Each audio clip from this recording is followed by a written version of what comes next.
Aleluia. Jesus, filho de Davi, tem misericórdia de nós, Senhor. É o Senhor que está no nosso barco, Senhor, neste mar revolto, nestas circunstâncias difíceis, ó Pai, a irmãos, a irmãs, a queridos, queridas, pessoas que nós amamos e conhecemos, Senhor, que estão passando por um vale, estão passando por um deserto. Ó Deus, muitas vezes estão numa tempestade, Senhor, mas o Senhor é aquele que está no controle de todas as coisas. O Senhor é aquele que faz abrir um caminho no deserto. O Senhor é aquele que faz jorrar água no deserto, faz com que nasçam novas plantas, que tenham um caminho verdadeiro. Tu és aquele que acalma o mar. Tu és aquele, Senhor Deus, que faz com que a bonança se estabeleça. E nós confiamos em Ti. A nossa fé está firmada no Senhor e em mais ninguém, Senhor. Por isso nós clamamos a Ti agora, que a Tua palavra vai ser lida, Senhor, que o nosso coração esteja contrito e o nosso espírito ser quebrantado. Tira, Senhor, toda a dureza do nosso coração. Ó Jesus Cristo de Nazaré, no Teu nome, Senhor, nós clamamos que o Espírito Santo tenha liberdade do nosso coração para edificar cada um de nós. Que a Tua palavra nos confronte, que a Tua palavra, Senhor, nos traga vida, nos traga liberdade, para que nós possamos sair daqui edificados para o louvor da glória do Teu nome. Por isso nós oramos em nome de Jesus. Amém. Amém, meus irmãos? Podemos assentar em nome de Jesus? Glória a Deus. Quero cumprimentar cada um de vocês mais uma vez, na graça e na paz do Senhor Jesus. Amém, igreja? Amém, amém, irmãos? Amém. Glória a Deus, aleluia. Que bom que você... Quem está feliz com Jesus diz amém bem forte. Aqui no canal aqui o pessoal não falou amém, mas você pode escrever um amém aí, ó. Eu vou fazer o apelo de novo aqui, e você aí do outro lado no YouTube, você pode dar um like, você pode dizer amém também. Quem está muito, mas muito, muito feliz com Jesus, diz um amém bem alto. Amém. Glória a Deus, aleluia, e vocês aí vão dando um amém do outro lado. Meu irmão, minha irmã, eu quero que você abra a sua Bíblia em Gênesis, no capítulo 29, você deixa a sua Bíblia aberta em Gênesis capítulo 29, e nós vamos meditar nesse tema, quando a busca pelo amor se torna uma escravidão. Quando a busca pelo amor se torna uma escravidão. Deixa a sua Bíblia aberta, acompanha a exposição do texto. E na verdade, eu vou dizer para você que a resposta para essa pergunta, sabe, ela é dura e simples. Quando a busca pelo amor se torna uma escravidão? Ela é simples. Quando fazemos do amor um ídolo. Quando nós fazemos do amor um ídolo, nós nos tornamos escravos desse ídolo. Então, para responder essa pergunta, né, como que nós podemos fazer do amor um ídolo? Isso pode significar, eu peço para você que preste atenção nesta frase, que eu vou ler aqui agora. Preste atenção. Fazer do amor um ídolo pode significar permitir que o ser amado, a pessoa em quem você deposita o teu amor, e eu estou falando do amor colocado sobre uma pessoa, do amor centralizado na pessoa, preste atenção nisso. Permitir que o ser amado explore e abuse de você, ou talvez cause uma terrível cegueira, que o leve a quebrar promessas, a racionalizar indiscrições ou atrair outras alianças, a fim de se manter agarrado a ele. Preste atenção mais uma vez. Permitir que o ser amado explore e abuse de você. Eu estou falando aqui de um amor muitas vezes tóxico, relacionamentos tóxicos, onde há abuso, muitas vezes do homem, muitas vezes da mulher, muitas vezes do pai, muitas vezes dos filhos. É um amor tóxico, um relacionamento tóxico. A pessoa abusa, explore de você, ou talvez te cause uma terrível cegueira. E nós não podemos nos esquecer do que Paulo disse, que o Deus desse século cegou o entendimento das pessoas, para que elas não vejam a glória do Evangelho que brilha em Cristo Jesus. O brilho do Evangelho que está em Cristo Jesus. O Deus desse século cega o entendimento das pessoas, da mesma forma que o ídolo cega o entendimento das pessoas que colocam a sua esperança em alguém, que colocam a sua esperança nesse amor, que o leve a quebrar promessas, a racionalizar indiscrições, começar pensamentos de coisas. Irmãos, a palavra de Deus diz que as más companhias, as más conversações, elas fazem o quê? Corrompem o quê? Os bons costumes. Você começa a pensar em indiscrições, coisas que não deveria pensar, coisas que não é nem sequer permitido que você pense nelas, quanto mais mencioná-las. Paulo diz isso também. Há coisas que ao homem não é lícito nem sequer mencioná-las. A pessoa começa a pensar em indiscrições, atrair as alianças. As pessoas colocam este amor num patamar maior do que a aliança que nós temos com o nosso Deus. Não há aliança maior do que essa, porque essa aliança não dependeu de nós, dependeu única e exclusivamente de Deus. É Ele quem fez a aliança conosco. É Ele quem desceu do céu, quem morreu, quem foi para a cruz, quem verteu o sangue, quem nos resgatou. É o Espírito Santo que abre os nossos olhos, é o Espírito Santo que nos atrai com benignidade e com amor eterno para a presença dEle, e nós muitas vezes deixamos que este amor faça com que nós venhamos atrair essa aliança. A fim de quê? De manter-se agarrado a esse amor. Praticar esse tipo de amor, irmãos, é idolatria, e o idólatra, ele é escravo. Ele acha que é livre, mas ele não é livre, na verdade ele é um escravo. Isso não é o amor que Paulo prega em 1 Coríntios capítulo 13. Não é o amor que o Espírito Santo deu a nós, registrado através da vida de Paulo em 1 Coríntios capítulo 13. Porque aquele amor é o amor que vem do Pai. É o amor que dá e não exige nada em troca. É o amor que não se arde em ciúmes. É o amor que não faz nada que cause constrangimento, mas que ama, que se entrega, que dá e não espera receber absolutamente nada de contrapartida. Nós conhecemos na Bíblia, há um relato na Bíblia que ilustra como a busca pelo amor pode se tornar uma forma de escravidão. E eu me refiro justamente à história de Jacó e de Lia. E nós conhecemos a história de Jacó. Jacó, ele nasceu agarrado no pé de Esaú, seu irmão. Seu irmão veio primeiro, ele nasceu agarrado ali e tinha uma profecia. Dizia que o mais velho serviria o mais novo. Mas Jacó cresceu, amado pela mãe, Esaú amado pelo pai, não é? E ali um belo dia Esaú chegou morrendo de fome, e Jacó estava ali fazendo um guisado de lentilhas, e ali ele chegou e falou assim, dá-me de comer. Ele falou assim, o negócio é o seguinte, eu te dou de comer, mas só se você me dá a sua primogenitura. Peraí, mas Jacó não tinha a promessa de Deus? Ele tinha ou não tinha? Tinha a promessa. Precisava fazer isso? Não precisava. Ele não precisava fazer isso, mas ele fez. Depois disso, a mãe dele ouviu lá o pai dizendo para Esaú, Esaú, vai lá meu filho, caça alguma coisa e me traga para que eu te abençoe, porque eu acho que eu vou morrer. Isaac achou que ia morrer, ainda viveu mais quase 30 anos depois disso. Mas tudo bem, ele achou que ia morrer. A mãe ouviu, chamou Jacó, falou assim, Jacó, meu filho, o negócio é o seguinte, vai lá, eu vou pegar um cabrito, vou matar, você pega a roupa do teu irmão, põe lá umas peles estranhas lá, o cheiro e tal, e nós vamos enganar teu pai vai abençoar você. Precisava disso? Não precisava disso. Mas ele foi lá e fez. Quando Esaú descobriu, falou assim, meu pai vai morrer, eu vou matar meu irmão. O que Jacó fez? Jacó pegou e saiu dali, da casa dele, e foi para a casa do seu tio Labão.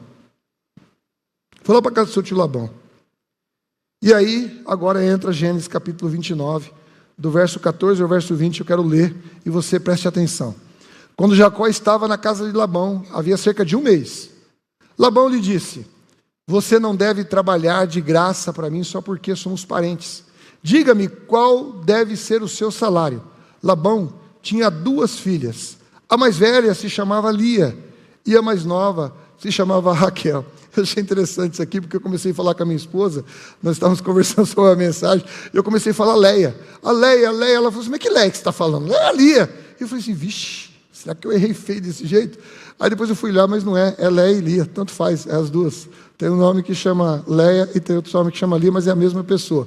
Então está aqui, a Lia se chamava Lia e a mais nova se chamava Raquel.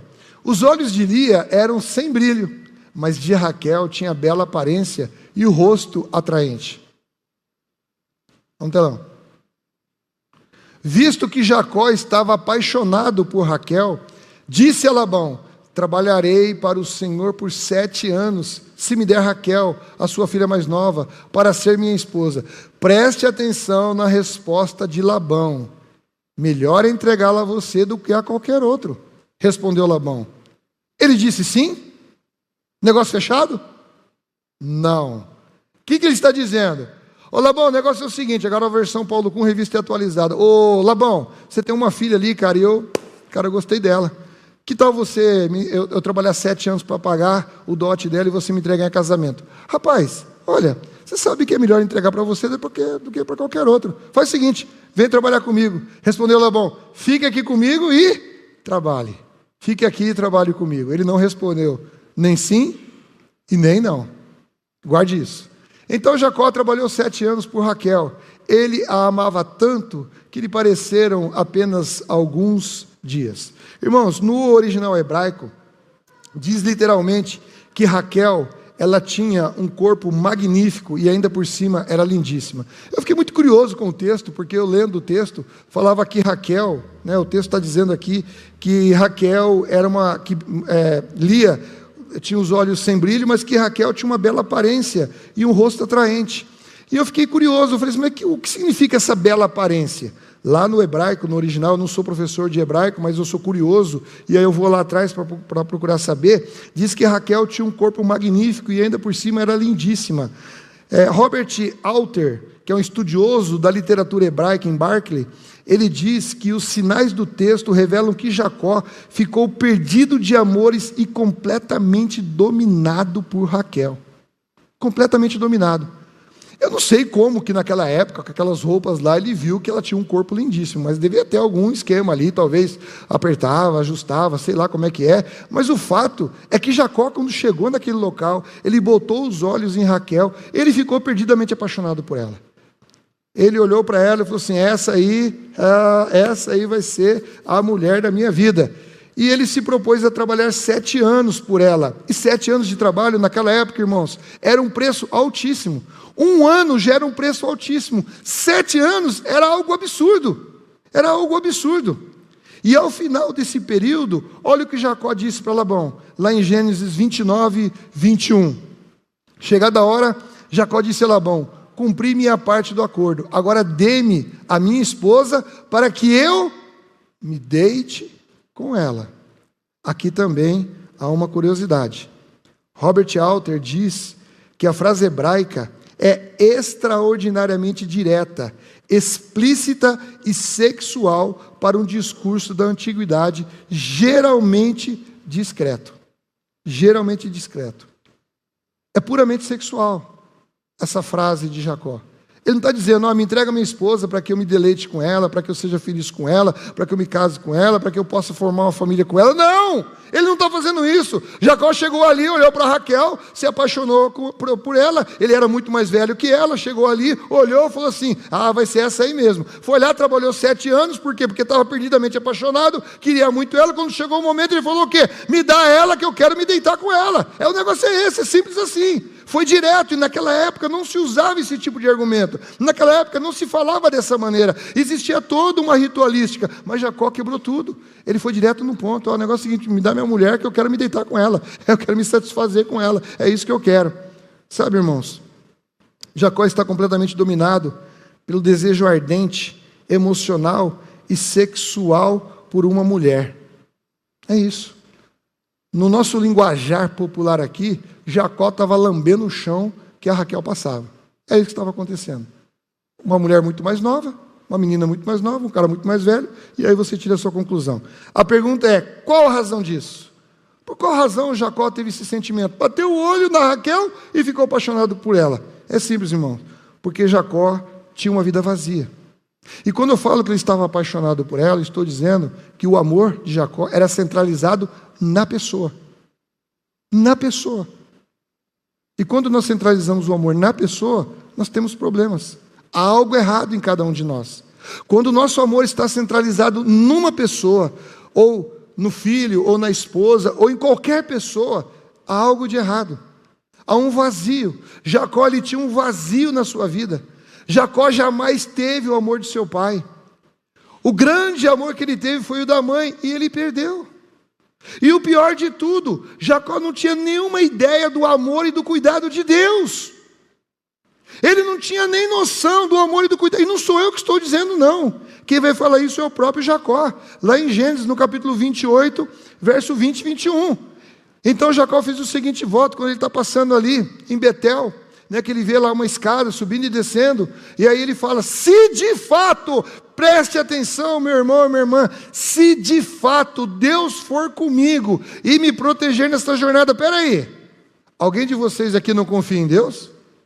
Nós acabamos de cantar aqui que se vier a tempestade, quem está no nosso barco? Quem está no nosso barco, irmãos? Jesus de Nazaré. Ele está no nosso barco, nós confiamos. Quando vem o deserto, quando vem a circunstância, você olha para ela, você fala assim, você tem a cara feia, mas no meu barco está Jesus de Nazaré. E eu não sei como, eu não tenho noção como, mas eu sei que eu vou vencer. Porque Jesus já venceu por mim. Porque Jesus disse, no mundo tereis aflição, mas tem de bom ânimo. Por quê? Porque eu venci o mundo.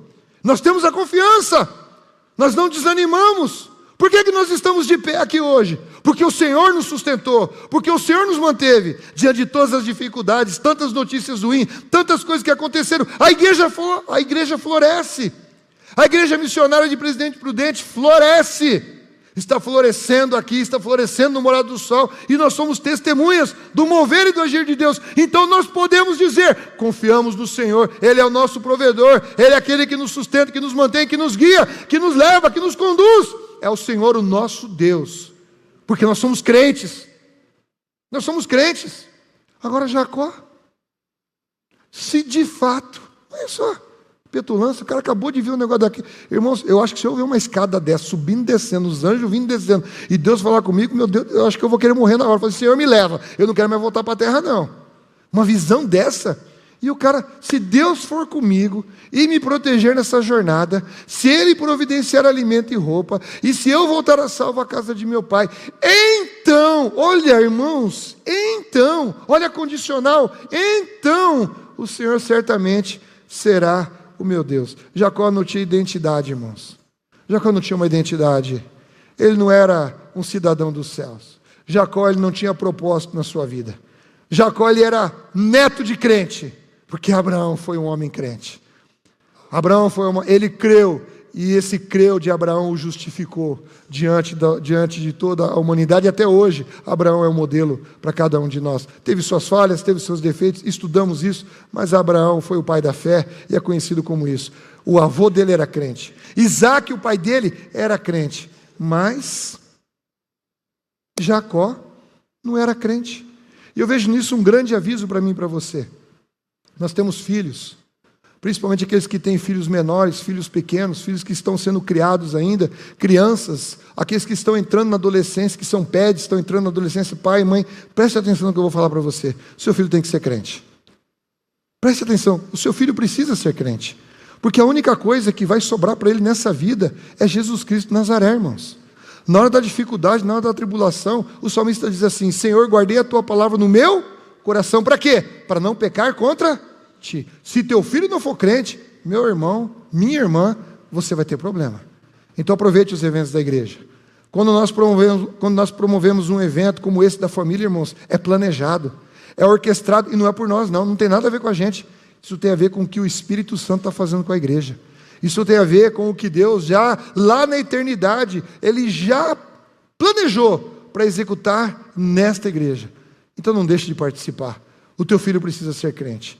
Não basta o avô ser crente, não basta o pai ser crente, o filho também precisa ser crente, né? Eu me lembro quando, eu vou falar, Tiesco, porque você é meu amigo, eu posso falar, tem liberdade, eu vou dar só um exemplo, irmãos. O Tiesco, quando chegou aqui com a Fabiana, primeira vez que eles vieram no culto aqui, né? A Gabi saiu lá fora, ela chegou assim para mim, me abraçou e falou assim, pastor, posso fazer uma pergunta? Eu falei assim, posso. Você fala bastante de Deus aqui, né?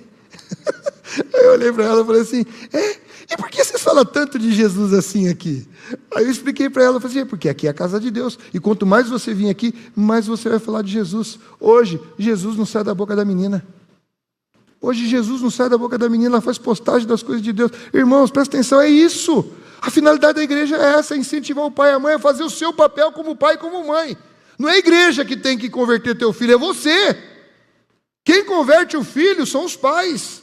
Quem traz os filhos no caminho do Senhor são os pais. De repente Jacó colocou os olhos em Raquel e viu nela um propósito. Viu nela a oportunidade de consertar toda a sua vida. Consertar todos os seus erros, todas as suas falhas. Colocou esperança em quem? Numa pessoa. O amor centralizado na pessoa. Os anseios do seu coração se fixaram nela, como se ela fosse o sentido da sua vida.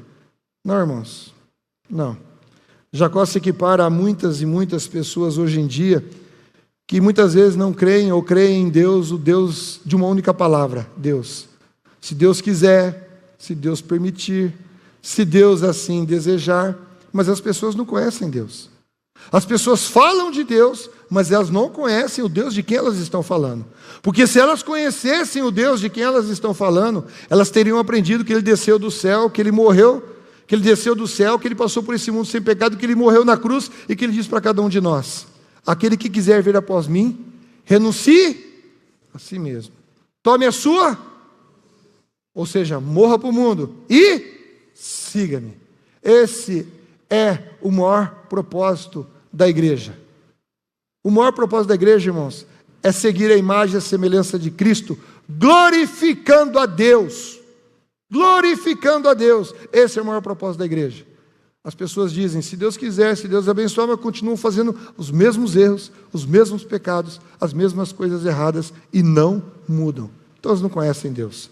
São muitas e muitas pessoas que vivem assim. Essas pessoas acreditam que elas estão no mundo por um acidente, que a vida dela não tem propósito nenhum. Então, eu estou aqui, eu matei um leão hoje, deixei outro amarrado para amanhã, e se Deus abençoar, eu consigo matar outro depois.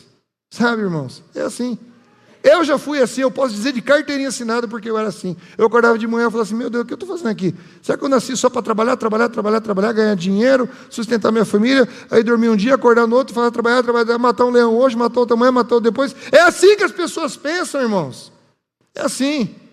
Muitas pessoas pensam que a sua vida é um acidente, sabe? Não foram criadas com um propósito definido, porque elas não conhecem Deus.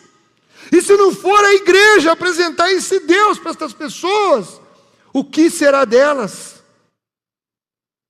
O que seria de mim se a igreja não tivesse apresentado Jesus de Nazaré para a minha vida? O que seria de mim se minha mãe não tivesse vindo aqui nessa igreja, e eu, por causa da minha mulher, que eu não queria vir nessa igreja, não tivesse vindo aqui e visto o batismo da minha mãe? 15 dias depois minha mãe tinha falecido. O que seria de mim se, quando eu vim aqui desesperado achando que ia morrer, o pastor Elias não tivesse tido paciência comigo, sabe? E me conduzido com amor e graça, com firmeza, mas com amor e graça. Eu não estaria aqui hoje, irmãos. Eu não estaria aqui hoje. Não estaria aqui hoje. As pessoas assim, elas acabam se voltando, irmãos, para o sexo, para o romance, a fim de que sua vida tenha um significado. É isso que elas fazem. Colocam a sua esperança numa conquista, numa pessoa. Essa é a pessoa certa. Oh, não é. Oh, e aquela é a pessoa certa. Ah, não é. Aquela então, agora eu acertei. Eu tenho um amigo, irmãos. Eu tenho um amigo que ele já casou umas 4 vezes. Umas 3 ou 4 vezes. E toda vez a pessoa que ele casa é a mulher certa. E depois de um tempo ele descobre que essa pessoa não é a pessoa certa. É, irmãos, é a vida. Tem gente aqui que sabe do que eu estou falando. Irmãos, mas há uma só verdade. Somente através da fé em Deus, a nossa vida ela ganha sentido e ganha propósito. Só. Não há outro meio, não há outro jeito.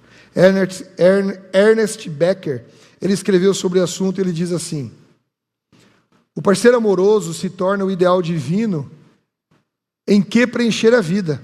Todas as necessidades espirituais e morais agora passam a se concentrar no indivíduo, na pessoa. Em poucas palavras, o objeto do amor é Deus. No final das contas, o que desejamos ao elevar o parceiro à posição de Deus? Redenção, e nada mais do que isso. Redenção aqui no sentido de resgatar do sofrimento. Muitas vezes a pessoa está afundada em mágoas, em ressentimentos, em situações, a pessoa está com a sua vida quebrada emocionalmente, e aí ela coloca a esperança dela, que aquela pessoa vai resgatar ela, que aquela pessoa vai dar a redenção para ela, vai tirá-la do sofrimento. Sabe, no latim, irmãos, isso significa comprar de volta a sua vida. Ele acha que aquela pessoa é capaz de comprar de volta a sua vida e devolver para ela. É exatamente isso que Jacó fez e que milhões de pessoas fazem todos os dias. E nós podemos observar este amor centralizado na pessoa, este amor centralizado no caráter, esse amor centralizado em si mesmo, as pessoas em si mesmadas. Nós podemos ver através da música. Irmãos, Olha só esse tal de, como é que é? Sertanejo universitário. Do que fala isso, meu Deus, se não é dessas coisas, sabe? E nunca se forma, esse sertanejo nunca se forma para ir dá linha na pipa e vaza, vai direto para o inferno. Eu não gosto de sertanejo, irmãos, e não sou obrigado a gostar. Mas presta atenção na letra dessas músicas, preste atenção nos filmes que estão passando, irmãos. Como o amor é centralizado nas pessoas. Nas pessoas. Os reality shows é a tentativa de satisfazer as necessidades mais profundas do coração com o romance e o amor centrado na pessoa. Existe uma... Eu estava pesquisando, e aí eu vi lá uma propaganda saiu, dizendo assim, acha a sua terceira metade. Eu olhei aquilo e falei assim, terceira metade é 2. Agora metade de 3 eu nunca vi isso na minha vida. Aí eu fui lá e cliquei, curioso, fui lá e cliquei. Irmão do céu, você não acredita. É um reality show que os casais vão buscar uma terceira pessoa para se relacionar com elas, para formar um trisal. Eu falei, meu Deus do céu, o mundo está acabando. Olha, irmãos, vocês estão entendendo? Quem está me entendendo, diga amém. Um absurdo, irmãos, um absurdo. O objeto do nosso amor é unicamente o nosso Deus e mais ninguém. Ninguém pode ocupar o espaço que tem no nosso coração. Nós temos um vazio existencial. E esse vazio só pode ser preenchido com a figura de Deus. É do tamanho de Deus, e é só Deus que pode preencher esse vazio. E quando nós tentamos colocar alguém, o resultado inevitável é a amarga desilusão, quando nós tentamos colocar uma pessoa. Nós vivemos hoje, irmãos, numa cultura de conexão virtual. Eu fui fazer uma pesquisa, estudando isso aí, todo mundo já sabe, eu já falei isso aqui várias vezes, e nessa cultura uma grande parcela de adolescentes, jovens e adultos converteram o sexo em algo comum, fortuito, isento de compromisso. Vou repetir. Há adolescentes, jovens e adultos que converteram o sexo em algo comum, fortuito e sem compromisso. É absurdamente o oposto daquilo que diz a palavra de Deus. Há uma galera aí que eu estava conversando com eles, e estava falando de uma série que está passando, de 2 irmãos disputando a mesma menina. E ela fica com um, fica com o outro, fica com... Meu Deus do céu, olha o que estão passando para essa geração. A palavra de Deus, ela diz o seguinte, Jesus falou que quando os fariseus quiseram confrontá-lo a respeito do divórcio, ele disse, no princípio não era assim. E disse o Criador, deixará o homem, pai e mãe, e se unirá à mulher, e eles serão uma só carne. Preste atenção, o filho só tem autorização para sair da sua casa quando ele for casar. Mas também não é para ficar com 40 anos em casa. Começa por aí. O sexo é no casamento. Deixará o homem pai e mãe e se unirá à sua mulher. E aí então serão uma só carne. O que está acontecendo na nossa sociedade é que as pessoas perderam o temor do Senhor. A santidade já não tem mais valor algum na vida das pessoas. As pessoas perderam o temor. As pessoas não querem viver uma vida santa. As pessoas querem desfrutar daquilo que Deus disse que só pode ser desfrutado no casamento. Quando você perde o temor do Senhor no seu coração, quando você já não tem o temor do Senhor na sua vida, quando a santidade ela já não tem valor para você, o sexo vira um nada. É isso que acontece. Por isso que o sexo, ele é fortuito, ele é sem compromisso, ele não é nada. Por quê? Porque o que proíbe você de manter um relacionamento sexual fora do casamento é o temor do Senhor, é a santidade, é a busca pela santidade, é a busca por uma vida íntegra. E quando eu falo de uma vida íntegra, eu estou falando da integralidade. Integralidade. Você não é meio crente, você não é um pedaço crente, você é totalmente crente. Ou você pertence totalmente a Deus, ou você não pertence nada a Ele. Ou Jesus é o Senhor da sua existência, ou Ele não é nada na sua vida. Não existe meio termo, não existe um pedacinho. Eu vou dar um pedacinho só, isso aqui é insignificante, isso aqui não é nada. Mentira de Satanás. Ou Jesus é tudo, ou Ele não é nada. Quem tem Jesus tem. Quem não tem Jesus não tem. Acabou. É assim que as coisas são. É assim que as coisas funcionam.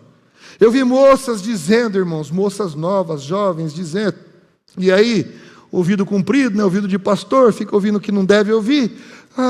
Mas eu mereço me divertir como os homens se divertem também. Os homens não saem pegando todo mundo, então nós também, mulheres, podemos pegar todo mundo também. Conversa de Satanás. Quem disse que o homem tem direito de fazer isso? Quem foi que disse? O diabo. E o mesmo diabo que está enganando os homens, está enganando as mulheres também. Para levar tudo para o inferno. Vai tudo de mãozinha dada para o inferno. Pega todo mundo e junta todo mundo, depois faz uma corrente e vai tudo para o inferno. É assim que funciona, irmãos. Não adianta se enganar. Jovem, preste atenção. Se você é dado esse tipo de comportamento, se você não está honrando o Senhor, o teu Deus, preste atenção, o teu caminho é o inferno. Não adianta vir na igreja não, você não está aqui cumprindo um ritual não, você está vindo aqui para ouvir a verdade. E se você está com essa atitude, preste atenção, o teu caminho é o inferno. Eu conheço pessoas que perderam a vida do nada, respirando, ó. Se você morrer em pecado, você vai bater de costas no inferno. Fica o aviso. Hashtag fica a dica. Beleza? Há uma pressão nas escolas, irmãos. Há uma pressão social nas escolas para que as meninas cedam a esse comportamento. Mas você não vai ficar com fulano. Mas você não vai ficar... Eu ouvi isso de uma jovem. Uma jovenzinha chegou para mim e falou que na escola ela sofria pressão. O que eu faço, pastor? Você não faz nada, você ora e repreende. Só. E continua firme com Jesus. Continua firme com Jesus. Quando a santidade e a pureza não fazem mais sentido para as pessoas, irmãos, o sexo já não tem mais importância. Porque é só mais uma coisa que você está fazendo. Eu vou lavar minha mão.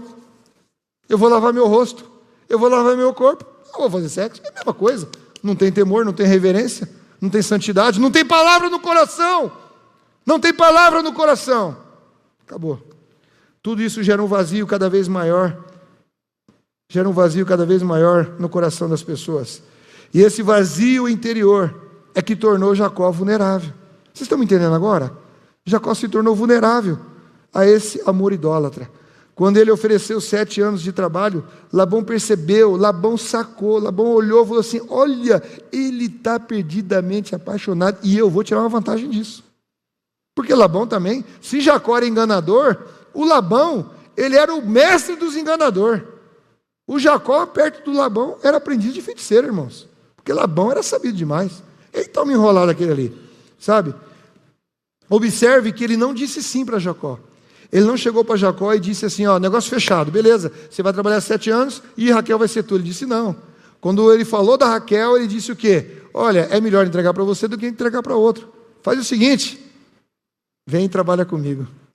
Ele não disse sim, não disse não. E aí nós conhecemos a história, Jacó pediu a Raquel, Labão fez uma grande festa, a mulher veio toda cheia de véu, Jacó meteu o pé na jaca, né? Ficou bêbado, bebeu bastante. Aí está mais um exemplo para você não beber, porque se ele tivesse conferido a mercadoria, talvez ele tivesse descoberto antes, mas ele não conferiu, né? Foi lá, se deleitou, e o que aconteceu? Ele adormeceu achando que estava com Raquel e acordou com a Lia na sua cama. Então ele nervoso foi falar com Labão. E Labão disse o quê? Ó, meu filho, presta atenção, não vem com essa história aqui não. Em primeiro lugar, eu não disse para você que é da Raquel. E segundo, não é costume da nossa terra casar primeiro a filha mais nova e depois a mais velha. Mas faz o seguinte, ó, eu incluo Raquel no pacote. Desde que você trabalhe mais 7 anos. A gente olha para Jacó, né? Tadinho do Jacó, olha, foi enganado. Pensa na Lia, irmãos. Pensa na coitada da Lia. Essa menina estava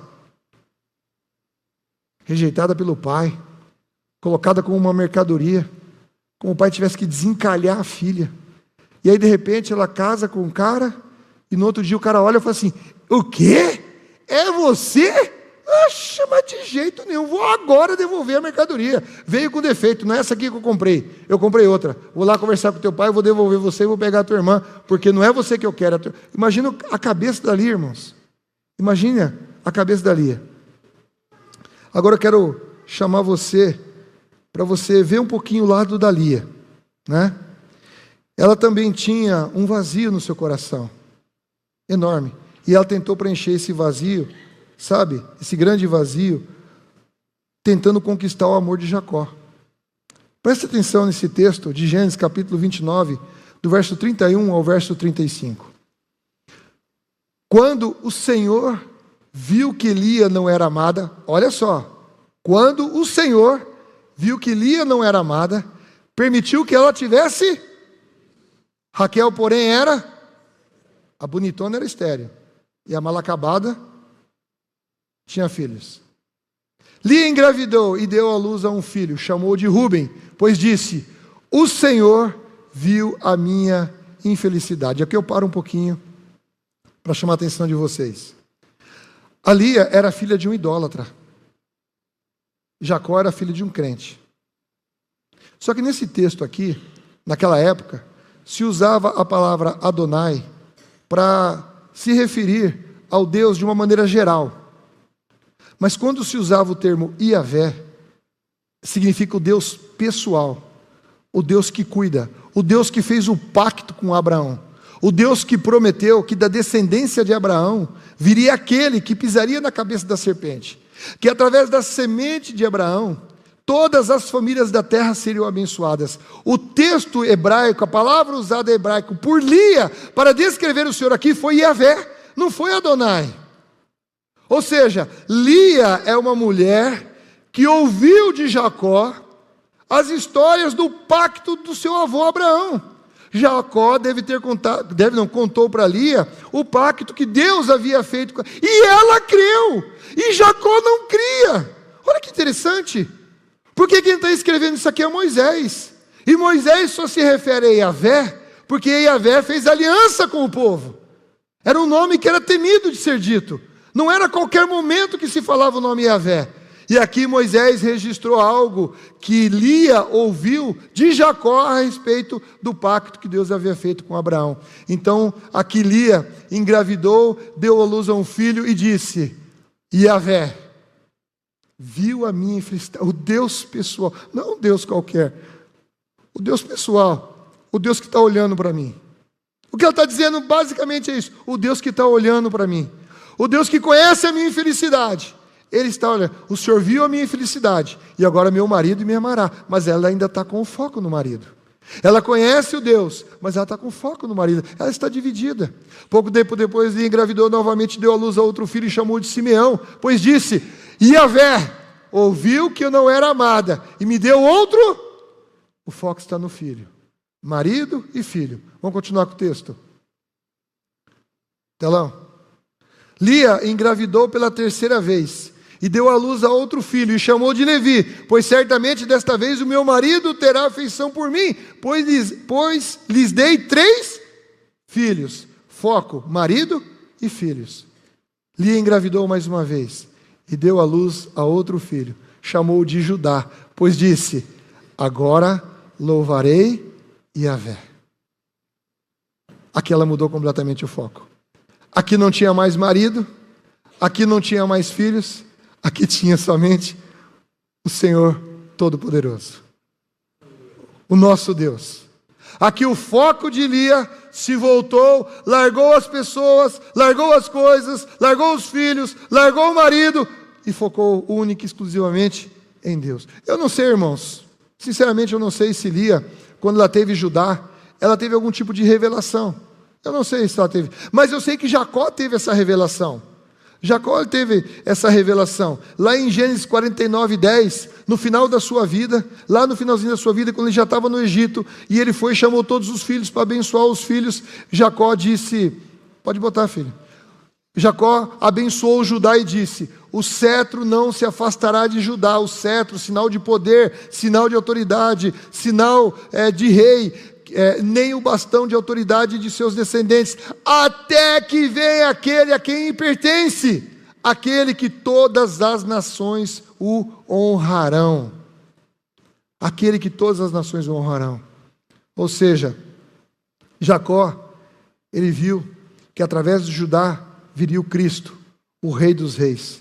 Deus foi ao encontro de uma mulher que ninguém queria, irmãos. O pai não queria, O marido não queria, mas Deus já tinha escrito a história de Lia. Lá na eternidade.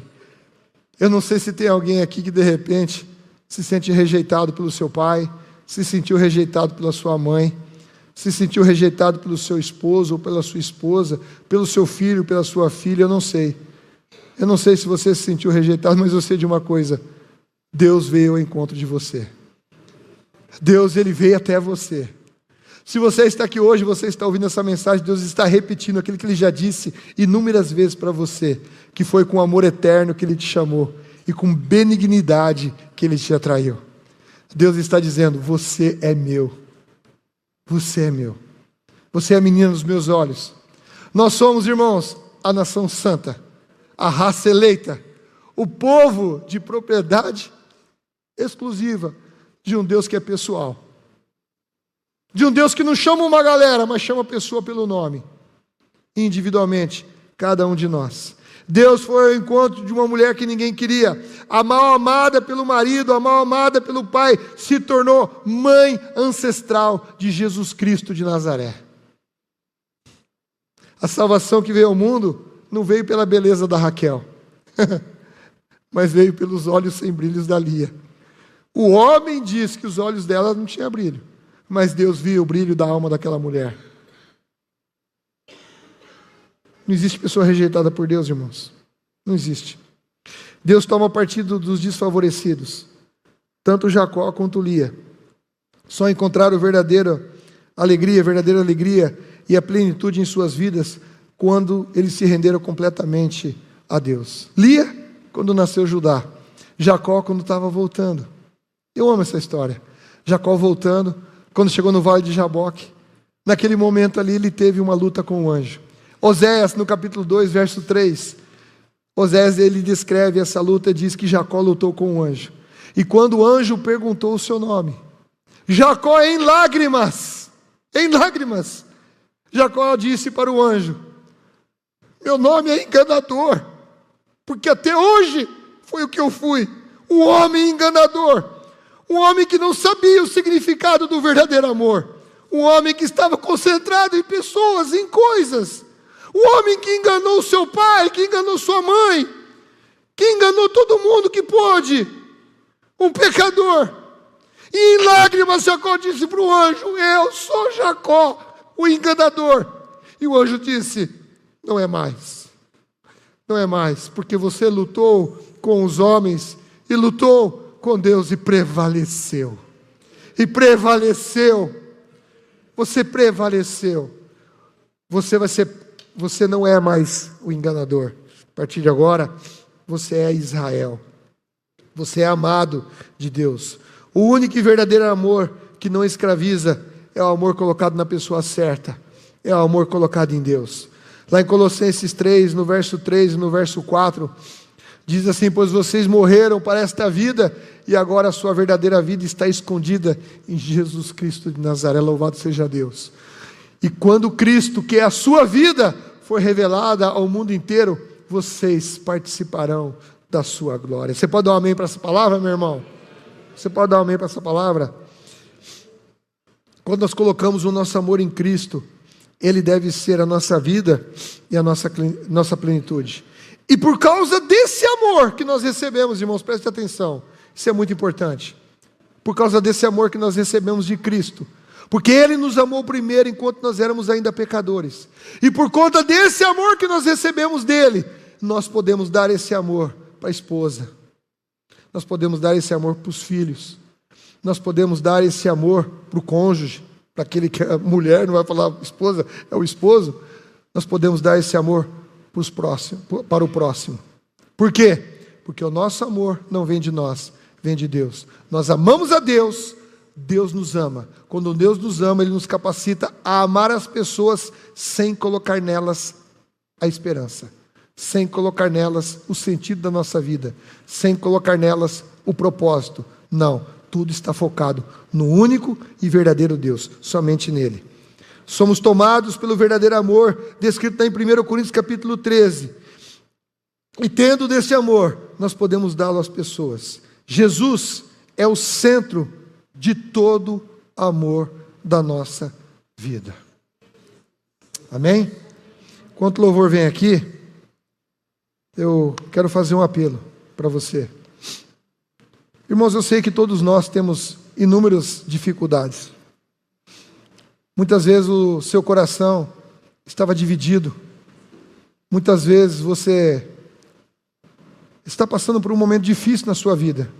E você quer agora colocar todo o teu amor em Deus. Você quer colocar toda a tua vida diante do Senhor. Você não quer que nada divida, que não haja divisão alguma, pelo contrário. Você deseja que todo o teu foco, toda a tua atenção esteja somente em Deus. E através deste amor, você seja capacitado a distribuir para as outras pessoas. Então o louvor vai tocar aqui agora. E se você quiser, você vem aqui à frente, para que nós possamos orar com você. Do mesmo jeito que, irmãos, eu sempre falo isso, a palavra fala primeiro com o pastor, para depois falar com os irmãos. Se a palavra não me quebrar, ela não vai quebrar você. Se eu sou uma pessoa que não preciso de conserto, muito menos você. E eu preciso de conserto. Eu tenho certeza que você também. Aqueles que quiserem vir aqui à frente, nós oramos juntos. Amém?